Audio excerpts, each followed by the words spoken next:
যদি গৌর না হইত তবে কি হইত, কেমনে ধরিতাম দে। হরে কৃষ্ণা। আমরা মধ্যলীলা চৈতন্য চৈতামৃতের মধ্যলীলায় আছি। আমরা শ্রীকৃষ্ণের ঐশ্বর্য ও মাধুর্য নামক ১বিংশ পরিচ্ছেদ পাঠ করছি।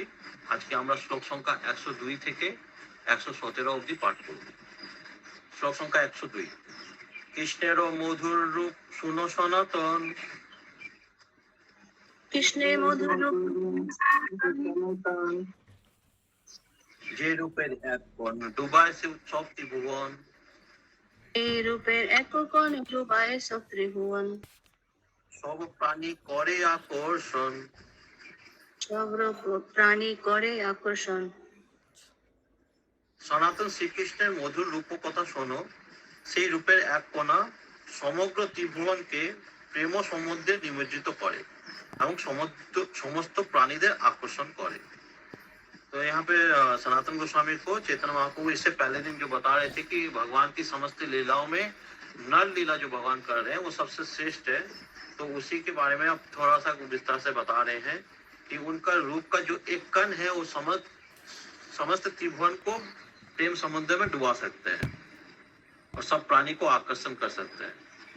ऐसे भी हम लोग जानते हैं कृष्ण का नाम है, कृष्ण का जो अर्थ है उसका नाम है सर्वाकर्षक, सबको आकर्षण करने वाला।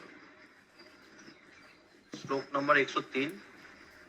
যোগমায়া চিৎশক্তি বিশুদ্ধ সত্য পরিণতি, যোগমায়া চিত্ত শক্তি বিশুদ্ধ সত্য পরিণতি, বিশুদ্ধ শক্তি তার শক্তি লোক দেখাইতে, তার শক্তি লোক দিখাইতে, এই রূপ রতন, এই রূপ রতন ভক্তগণের গুড়ধন, ভক্তগণের গুড়ধন, কপট কইলা নিত্য লীলা হইতে। Your voice is bit not clear. প্রকট কইলা Ankar कोयला নিত্য লীলা হইতে। नित्य लीला होती है। थोड़ा सा क्रैक हो रहा है वॉइस प्रभु जी, अच्छा एक और है क्रैक हो रहा है। वीडियो कर दिया। প্রকট কইলা নিত্য লীলা হইতে। कोयला नित्य लीला होते, स्टिल क्रैक, स्टिल है, क्लियर नहीं है, ऑडियो क्लियर नहीं है। थोड़ा सा क्रैक हो रहा है प्रभु जी। वैसे तो सुन रहा है, थोड़ा बीच बीच में क्रैक हो रहा है। তো শ্লোকার্থ, যোগমায়া হচ্ছেন বিশুদ্ধ সত্যের পরিণতি স্বরূপা শ্রীকৃষ্ণের চিৎ শক্তি। সেই যোগমায়ার অপূর্ব অসামান্য শক্তির কার্য দেখাবার জন্য ভগবানের নিতান্ত গোপনীয় এবং আদরণীয় রত্নস্বরূপ শ্রীকৃষ্ণের এই রূপ গোলকে নিত্যলীলা থেকে প্রপঞ্চে প্রকট করলেন। प्रभु जी यहाँ पे चैतन्य प्रभु सनातन गोस्वामी को बता रहे हैं क्या? हाँ, चैतन्य महापुरुष सनातन गोस्वामी को बता रहे हैं। तो 103 नंबर श्लोक में बताया गया कि भगवान कृष्ण का दिव्य रूप जगत को उनकी अंतरंगा शक्ति द्वारा प्रदर्शित किया जाता है। यह शक्ति शुद्ध सत्व के रूपांतर है। रत्न जैसे ये रूप भक्तों को अत्यंत गुप्त धन है। ये रूप कृष्ण को सनातन लीलाओं से प्रकट होता है।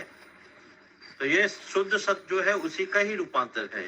ये जो शक्ति है अंतरंगा शक्ति, उसकी के माध्यम से ये रूप भगवान का जो रूप है वो प्रकट होता है। ठीक है।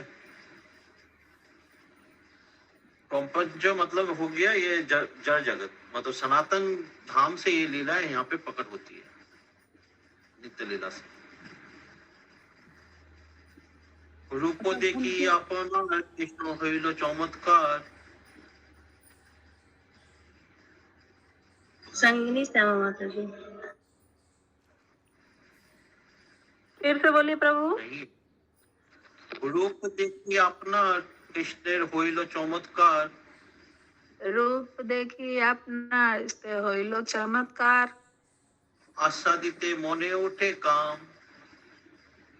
আস্বাদিতে মনে উঠে কাম, सौभाग्य जार नाम, शस्त्र भाग्य जय नाम ছন্দ জাতি গুণগ্রাম সন্ধে আদি পুনগ্রাম শ্রীকৃষ্ণে এই রূপ নিত্য তার ধাম।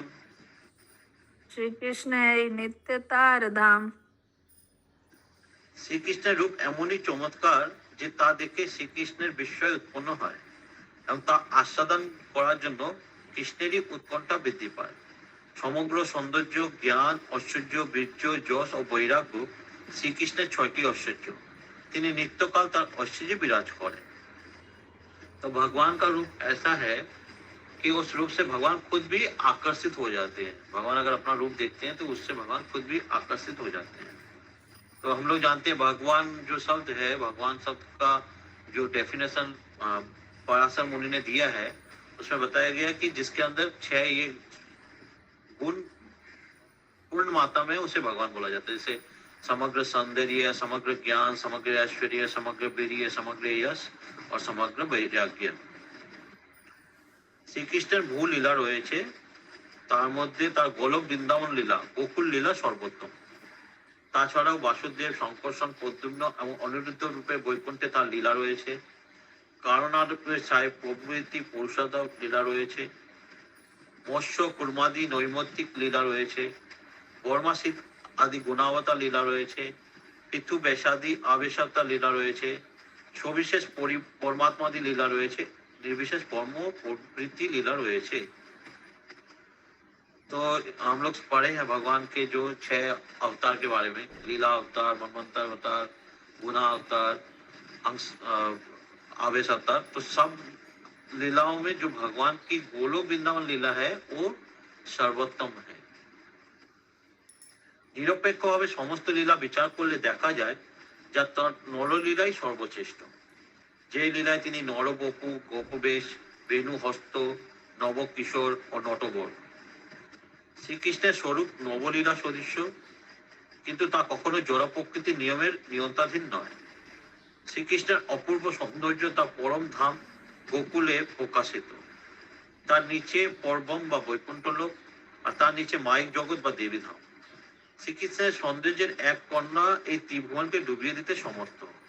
সর্বত্রই শ্রীকৃষ্ণের সৌন্দর্য সকলকে অপাকৃত আনন্দে নিমজ্জিত করে।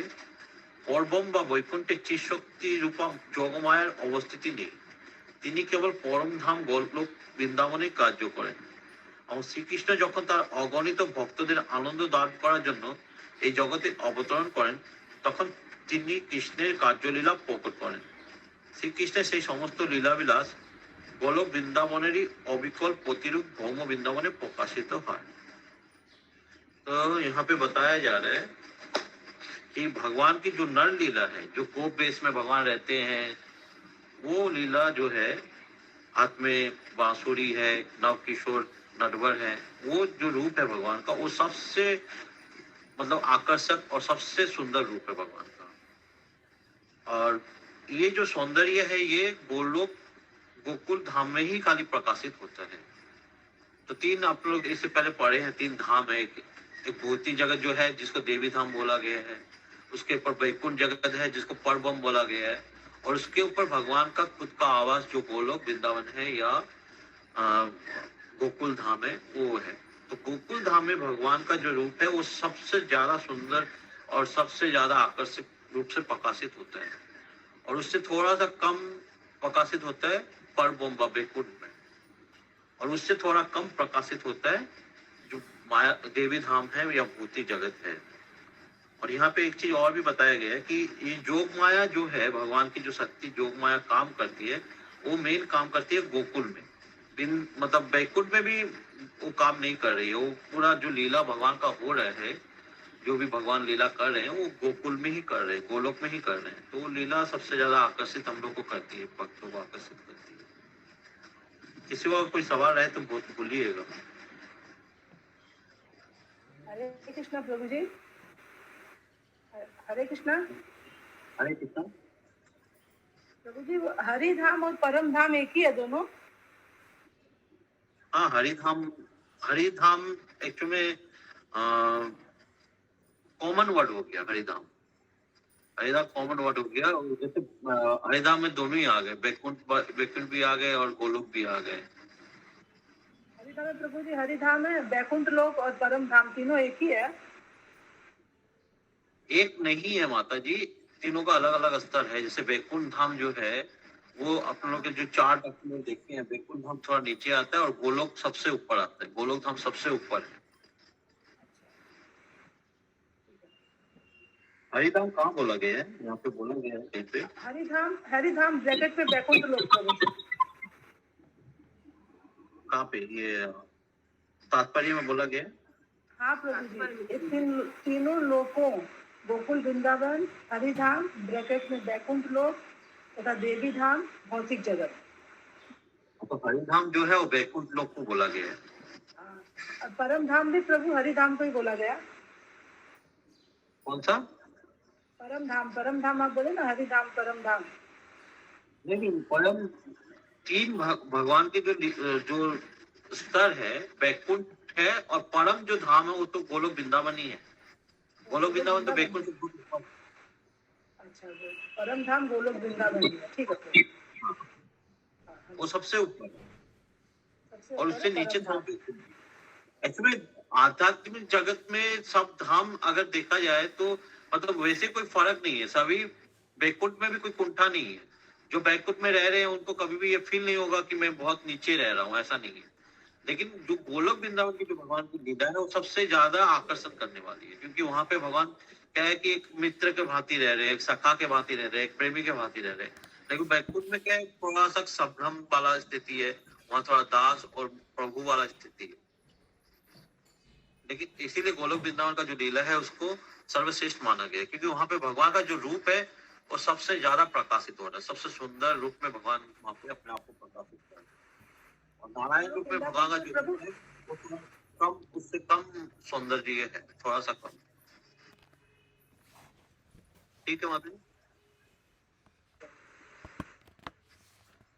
भूषणेरो भूषण अंग ताहे ललित त्रिभंग, भूषणे भूषणांग ताहे ललित त्रिभंग, তাহার উপর বুধনু নর্তন, তাহার উপর ভ্রূধনু নরতন, তেরেছে নিতান্তবান তার অধীর সন্ধান, তেরেছে নেত্রান্তবান তার দৃঢ় সন্ধান, বিন্ধে রাধা গোপী গণ মন, বিন্দে রাধা গোপীগণ মন। অলংকার অঙ্গের ভূষণ, কিন্তু কৃষ্ণের অঙ্গের শোভা এমন অপরূপ যে তা যেন অলংকারকে অলঙ্কৃত করে। তাই কৃষ্ণের অঙ্গকে ভূষণের ভূষণ বলা হয়েছে। তার এই অঙ্গ শোভা সত্ত্বেও ললিত ত্রিভঙ্গে যেন অধিক পরিমাণ শোভা প্রকাশ পায়। তার থেকে সুন্দর তার চক্ষুর উপরভাগের ধনুতুল্য ভুজগলের নৃত্য। সেই ভূধনুতে তীর্যভাবে আপাত দৃষ্টিরূপ বাণ সংযোগ করে রাধা এবং তার অনুগামী গোপীদের মনকে বিদ্ধ করার উদ্দেশ্যে দৃঢ়ভাবে সন্ধান করছে। तो यहाँ पे दो पॉइंट समझ में आ रहा है कि जैसे अलंकार जो होता है वो क्या होता है, हम लोग के अलंकार क्यों पहनते हैं? सौंदर्य वृद्धि करने के लिए। कोई भी अंग का सौंदर्य वृद्धि करता है अलंकार, लेकिन भगवान का अंग इतना सुंदर है कि वो अलंकार को सौंदर्य वृद्धि कर रहा है, इसलिए उसको भूषण का भूषण बोला गया है। अलंकार का भी अलंकार भगवान पिक्चर नहीं आ रहा है, हाँ, आपका पिक्चर नहीं आ रहा, आवाज क्लियर नहीं आ रहा है? वीडियो ऑफ है क्या आपका? वीडियो ऑफ किया, एक्चुअल में आवाज क्लियर नहीं आ रहा था इसलिए वीडियो ऑफ किया था। तो आवाज क्लियर है मेरा? जी आवाज क्लियर है, ठीक आ रहा है। बोला गया है कि जैसे हम लोग कोई भी अलंकार पहनते हैं तो क्या है कि अपने अंग को सुंदरता बढ़ाने के लिए पहनते हैं, लेकिन भगवान का अंग इतना सुंदर है कि वो अलंकार का भी अलंकार है, भूषण का भी भूषण है। ये एक चीज बताया गया है। और दूसरा चीज बताया गया है कि भगवान का जो भ्रू है, भ्रू को ऐसे अगर आप लोग देखते हैं तो धनुष के जैसे लगेगा। तो भगवान क्या करते हैं, जब उस धनुष से बाण चलाते हैं तो राधा और गोपी लोग के मन को बीन देते हैं, मतलब जाके वो बाण से। नेक्स्ट श्लोक 106 नंबर। ब्रह्मांड उपरि पौरव्यम ताहा जे स्वरूप गण, ব্রহ্মাণ্ড পরিব্রব্যম তাহাই স্বরূপগণ, তা সবার বলে হরে মন, তা সবার বলে হরে মন। পতিব্রতা শিরোমণি, যারে কহে বেদবাণী, প্রতিবর্তা শিরোমণি, যারে কহে বেদবাণী, আকর্ষয় সেই লক্ষ্মীগণ। আকর্ষই সেই লক্ষ্মীগণ। কৃষ্ণের রূপ এমনই মনোহর যে তা প্রাকৃত জগতে সমস্ত প্রাণী ও দেবতা দূরে থাকুক, ব্রহ্মাণ্ডের উপরে পরব্রহ্মে নারায়ণ আদি শ্রীকৃষ্ণের স্বরূপের মন ও বলপূর্বক হরণ করে। বেদে যে লক্ষ্মীদের একমাত্র পতিব্রতা শিরোমণি বলে উল্লেখ করা হয়েছে, তারাও কৃষ্ণের সৌন্দর্যে আকৃষ্ট হয়ে कृष्ण पादपद्म अभिलाष करे। तो भगवान का रूप इतना सुंदर है कि ये समस्त जीव जो है, ये तो छोड़ दीजिए, देवता लोग को भी छोड़ दीजिए, भगवान के खुद के जो प्रकाश है वैकुंठ में अलग अलग प्रकाश है, उनको भी आकर्षित करता है भगवान का रूप, जो वैकुंठ में नारायण लोग हैं। और यहाँ तक कि जो लक्ष्मी देवियों को पतिव्रता माना जाता है, वो लक्ष्मी देवियों को भी भगवान का रूप आकर्षित करता है।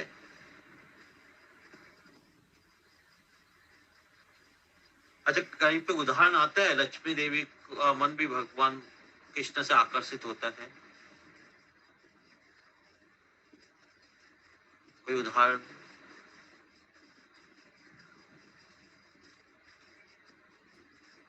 चैतन्य महाप्रभु जब गए थे साउथ इंडिया,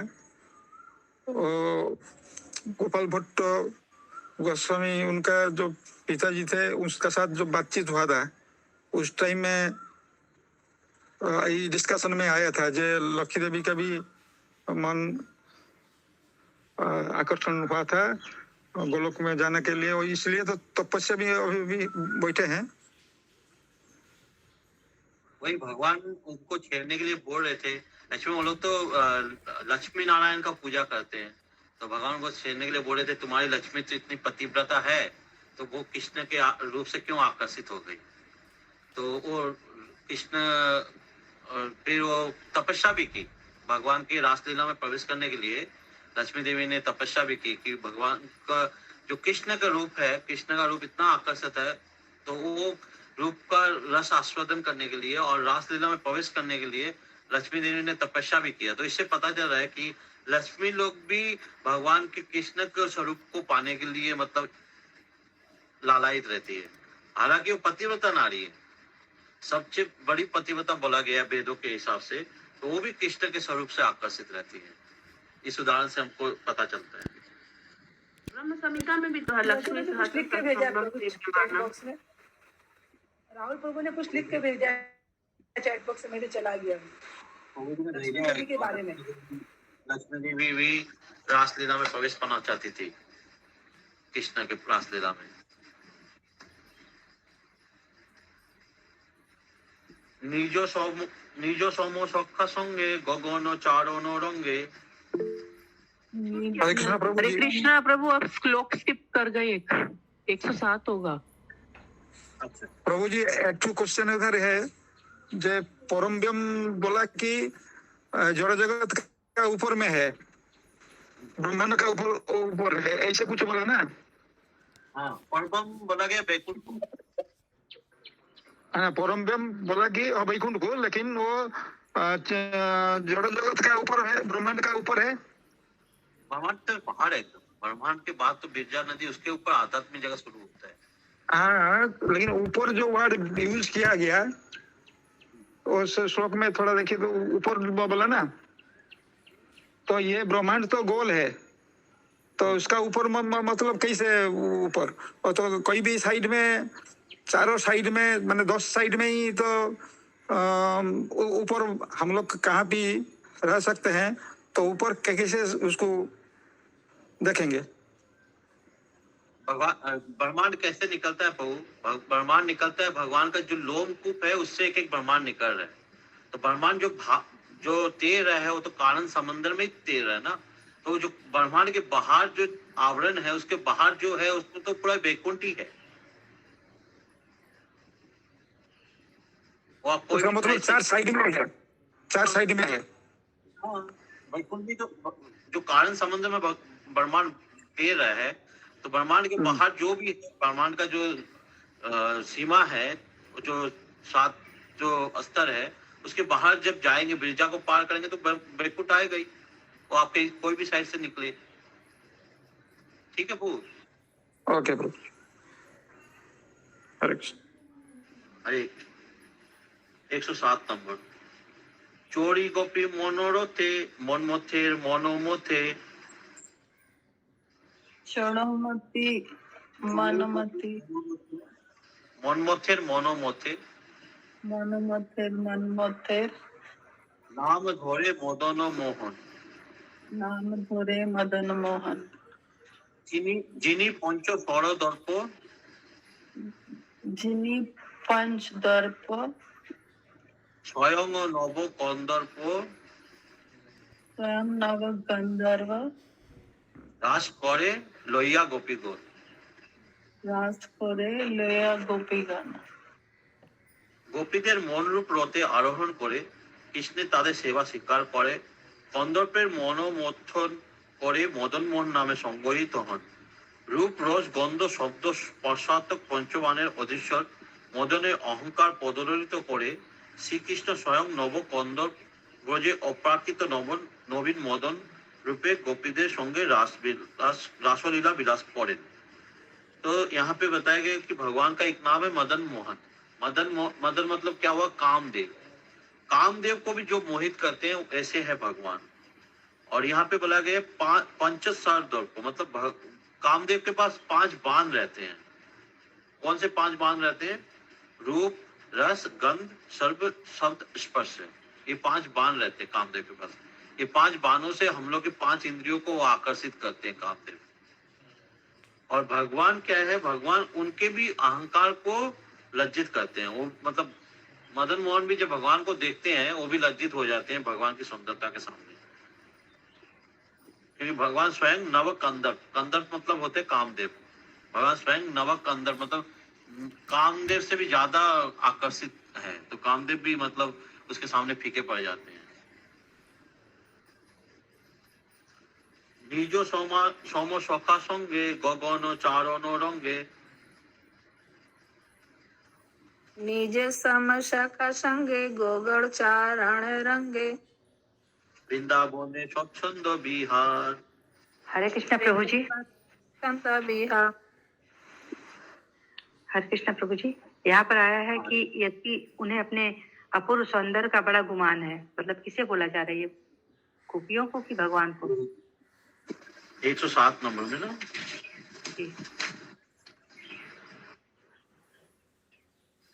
कृष्ण उन 5 बाणों के स्वामी हैं और वे कामदेव जैसे सौंदर्य द्वारा गोपियों के मन को जीतते हैं।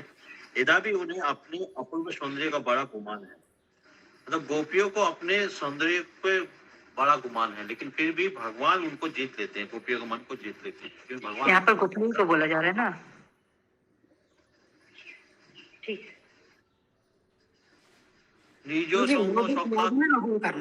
মদনের অহংকার বলছে, বাংলায় মদনের অহংকার পদদলিত করে সেটা বলছে, কিন্তু হিন্দিতে যেটা বলেছে कृष्ण उन 5 बाणों के स्वामी हैं और वो कामदेव जैसे सौंदर्य द्वारा गोपियों के मन को जीतते हैं। সেই মদনের অহংকারও পদদলিত করে শ্রীকৃষ্ণ স্বয়ং নবকন্দর্প রূপে। हाँ, कामदेव का अहंकार होगा माता जी। कामदेव को अपने सौंदर्य पर गुमान है। यहाँ पे एक्चुअली हिंदी में जिस हिसाब से लिखा है तो गोपियों का जैसा लग रहा है। प्रभु जी वहाँ लिखा हुआ है कामदेव जैसे सौंदर्य द्वारा। प्रभु जी बांग्ला में दोनों ही है, सीरियली दिया हुआ है। पंचबाणेर अधीश्वर मदनेर अहंकार पददलित करे, श्रीकृष्ण स्वयं नव कंदर्प रूपे गोपीদের संगे लीला विलास करते, मैंने दोनों ही दिया हुआ है। कामदेव का अहंकार को मतलब वो चुन कर देते हैं। भगवान का सौंदर्य जो है कामदेव का भी अहंकार को चुन करने वाला है। ठीक है। 108 नंबर श्लोक। निज तमो सखम गगन चारण रंगे निज समशका संगे गोगर चरण रंगे বৃন্দাবনে স্বচ্ছন্দ বিহার, वृंदावने स्वच्छंद विहार যার বেণু ধ্বনি শুনি স্থাবর জঙ্গম প্রাণী, जार वेणु ध्वनि सुनि स्थावर जंगम प्राणी পুলক কম্প অশ্রুব হে ধার। पुलक तप अशुभ हे धार। তার সমান সখাদের সঙ্গে শ্রীকৃষ্ণ মহারঙ্গে অগণিত গাভীদের চারণ করতে করতে বৃন্দাবনে স্বাচ্ছন্দ্য বিহার করেন। তিনি যখন তার বাঁশি বাজান তখন সেই বাঁশির শব্দ শুনে স্থাবর জঙ্গম প্রভৃতি প্রাণী আনন্দে আতিশয্যে পুলকিত হয়, কম্পিত হয় এবং তাদের চোখ দিয়ে অশ্রু ঝরে পড়ে।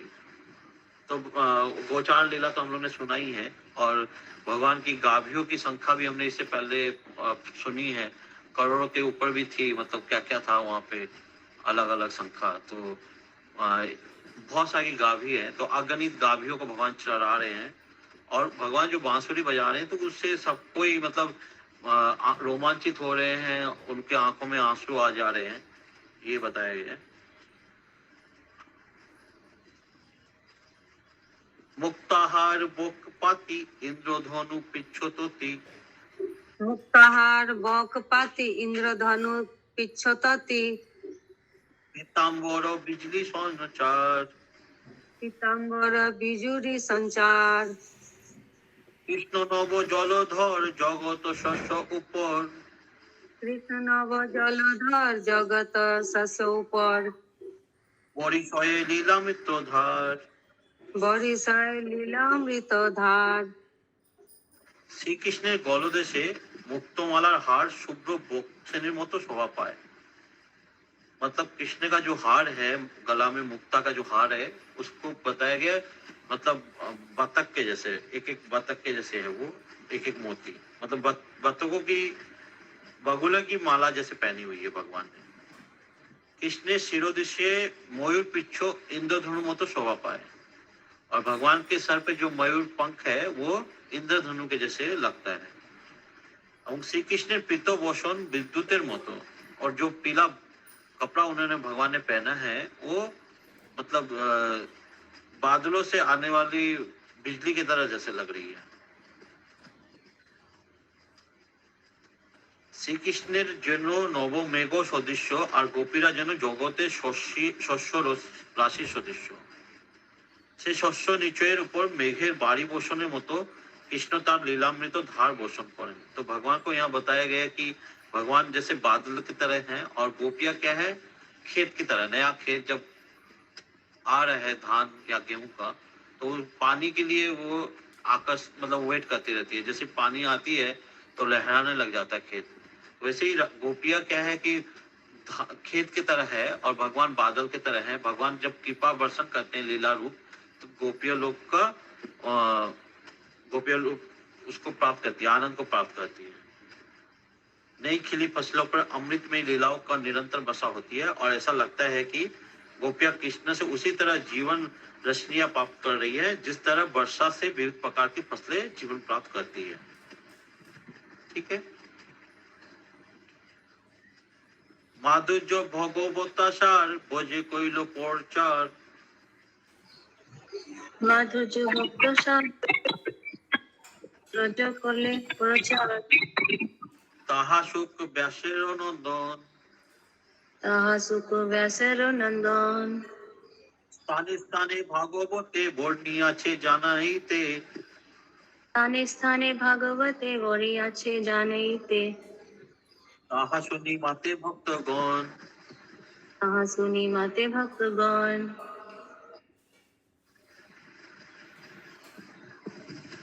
तो सुखदेव गोस्वामी किसके किनके पुत्र है?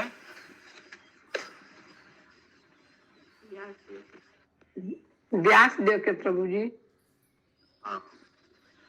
परमेश्वर भगवान श्री कृष्ण समग्र ऐश्वर्य, समग्र वीर्य, समग्र যশ, समग्र सौंदर्य, समग्र ज्ञान और समग्र वैराग्य समन्वित। তার মধ্যে সমগ্র সৌন্দর্যের নাম মাধুর্য।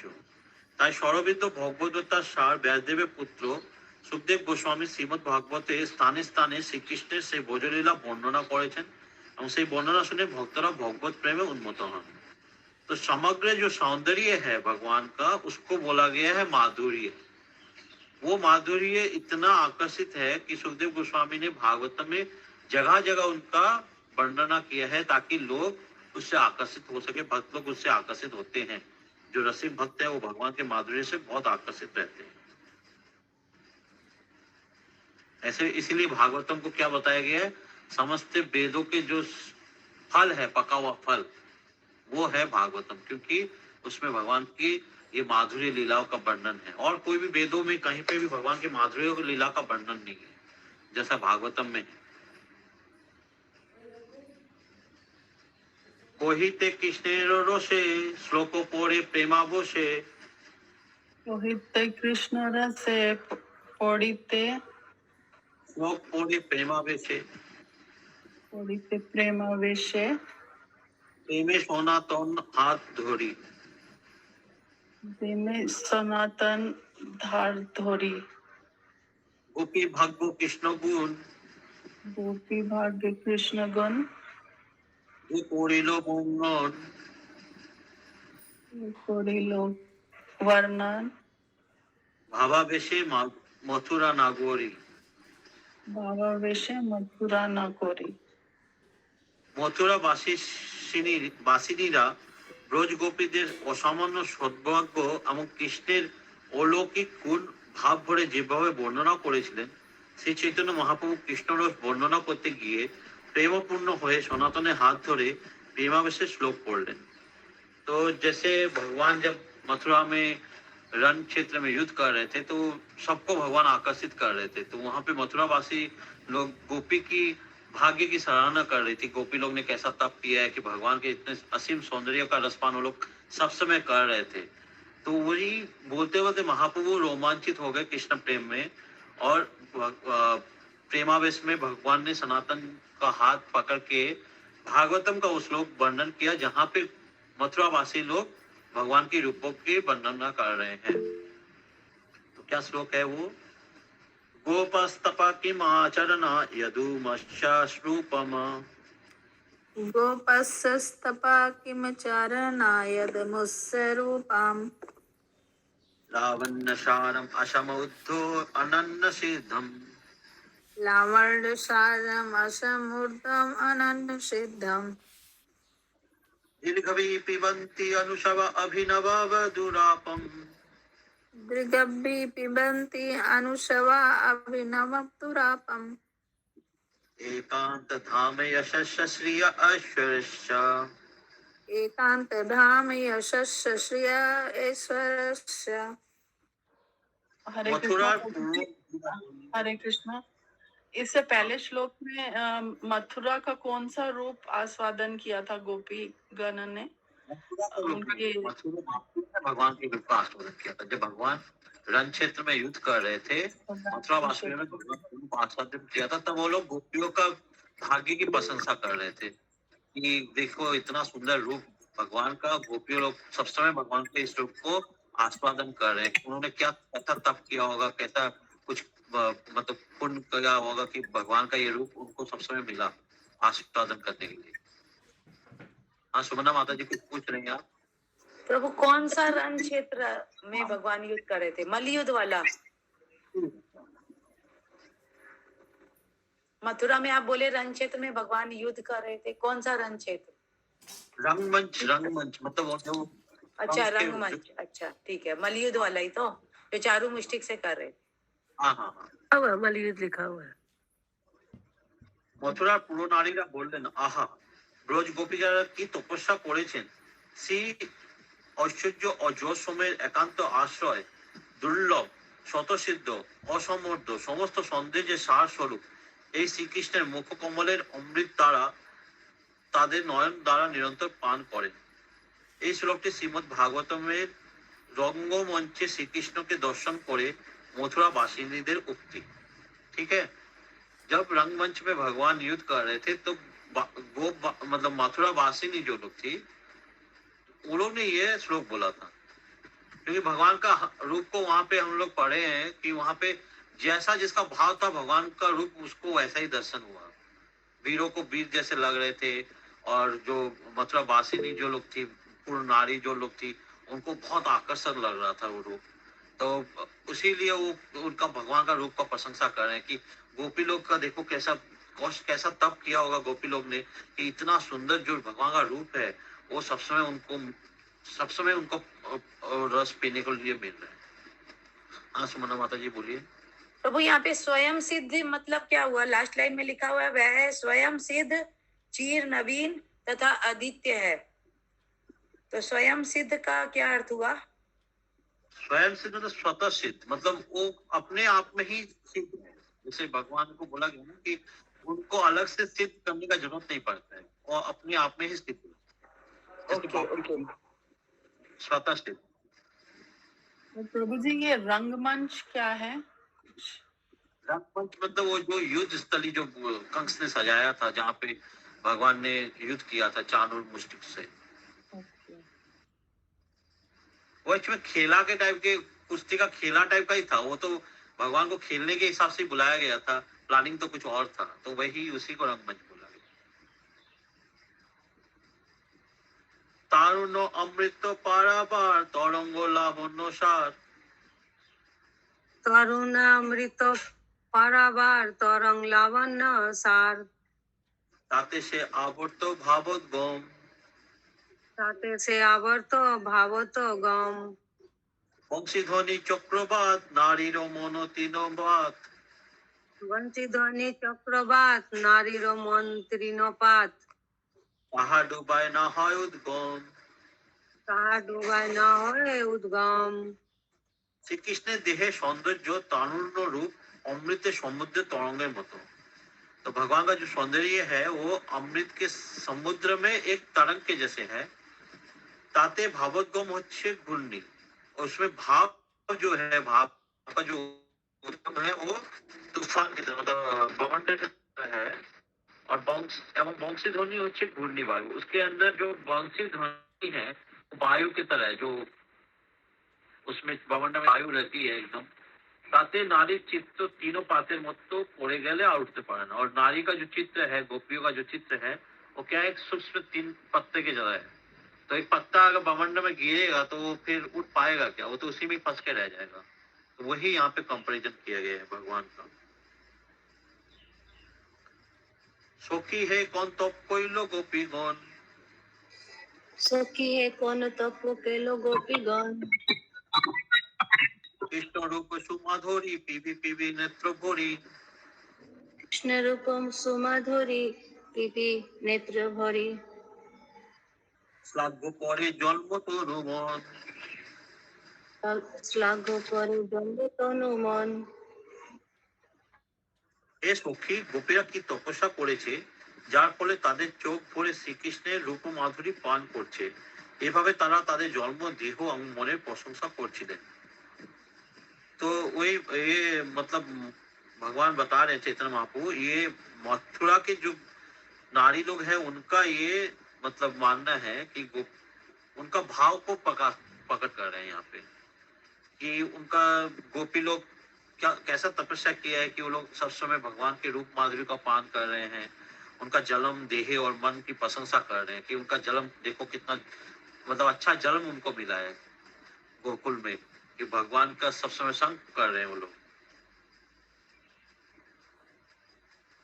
जे माधुरीर उद्धवान नाही जार समान।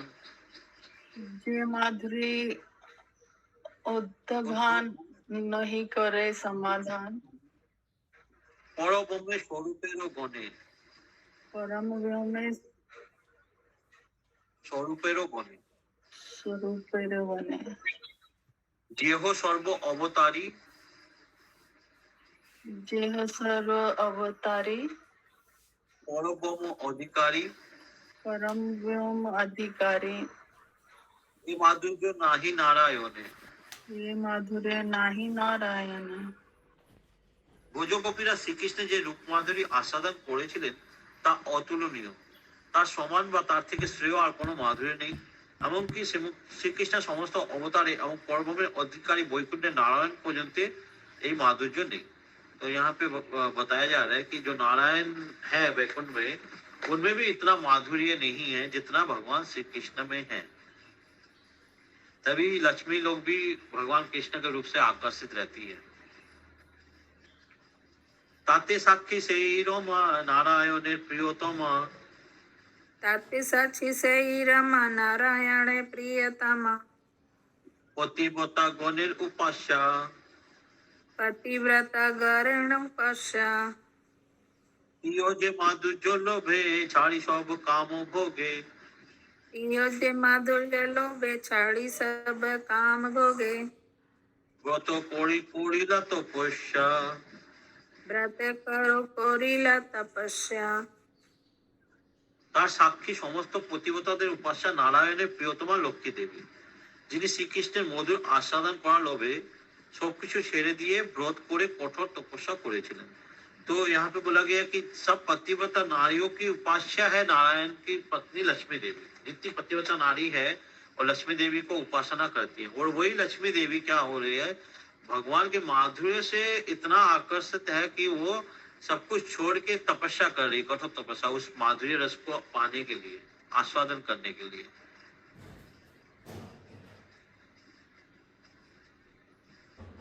ठीक है, नेक्स्ट श्लोक, आज का आखिरी श्लोक। সেই তো মাধুর্য সার অন্য সিদ্ধি নাহি তার तो माधुर्य तार अन्न सिद्धि नाही तार ইহ মাধুর্যাদি গুণ কোনি इहो माधुर्य यदि गुण खानी আর সব প্রকাশে তার দত্ত গুণে ভাসে आर्थ प्रकाशे तार दत्त गुण भाषे যাহা যত প্রকাশে কার্য জানি जहाज तो प्रकाश कार्य जानी ঠিক সেই কৃষ্ণ মাধুর্য অনন্য সিদ্ধ অর্থাৎ স্বয়ং সিদ্ধ, অন্য কোনো গুণাদি দ্বারা সিদ্ধ নয়। সেই কৃষ্ণ মূর্তি তার অন্যান্য প্রকাশে অর্থাৎ নারায়ণ আদি মূর্তিতে স্বীয় প্রকাশের দ্বারা যে কার্য হবে তদনুরূপ ঐশ্বর্য বীর্যাদি গুণ প্রকট করে। हिंदी में तो पढ़ते हैं, कृष्ण के शरीर की मधुर क्रांति का सार इतना पुण्य है कि उससे बढ़ के कोई पूर्णता नहीं है। वे दिव्य गुणों का नित्य खान है। उनके अन्य रूप तथा व्यक्तिगत विस्तारों में ऐसे गुणों का केवल आंशिक प्रदर्शन ही होता है। इस तरह हम उनके समस्त निजी व्यक्तिगत विस्तारों को समझ पाते हैं। तो भगवान का जो दूसरे अवतार है, इससे पहले जैसे बताया गया कि बैकुंठ में जो भगवान के रूप है, या पुरुष अवतार जो है, भगवान के जो 27 अवतार है, उसमें भी भगवान के रूप का थोड़ा सा प्रकाश खाली मिलता है, और पूर्ण प्रकाश भगवान के कृष्ण श्री कृष्ण जो रूप है, गोपाल जो रूप है, उसमें पूर्ण रूप से ये जो माधुर्य है पूर्ण रूप से प्रकाशित होता है। यहाँ पे बताया गया नारायण में भी उसका कुछ अंश ही प्रकाश होता है, पूरा प्रकाश नहीं होता है, माधुर्य जो रूप है। ऐसे भी हम जानते हैं कि कृष्ण में 4 गुण एक्स्ट्रा है, नारायण में 60 है, कृष्ण में 4 गुण एक्स्ट्रा है। तो उसमें एक माधुर्य मतलब जो भगवान की सुंदरता है वैसे वो भी है, रूप माधुरी जो। ठीक है, किसी का कोई सवाल हो?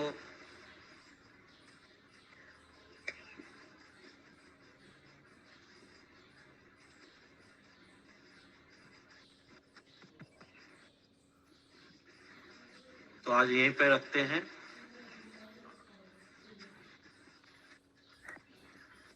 এখানে রহিল গ্রন্থ বলি এখানে রহিল গ্রন্থ, আপনি বলুন মাতা যান। এখানে রহিল গ্রন্থ অমৃত লহরী, এখানে রহিল গ্রন্থ অমৃত লহরী, বদন ভরিয়া সবে হরি হরি, বদন ভরিয়া সবে बोलो हरि हरि, हरि बोल हरि हरि।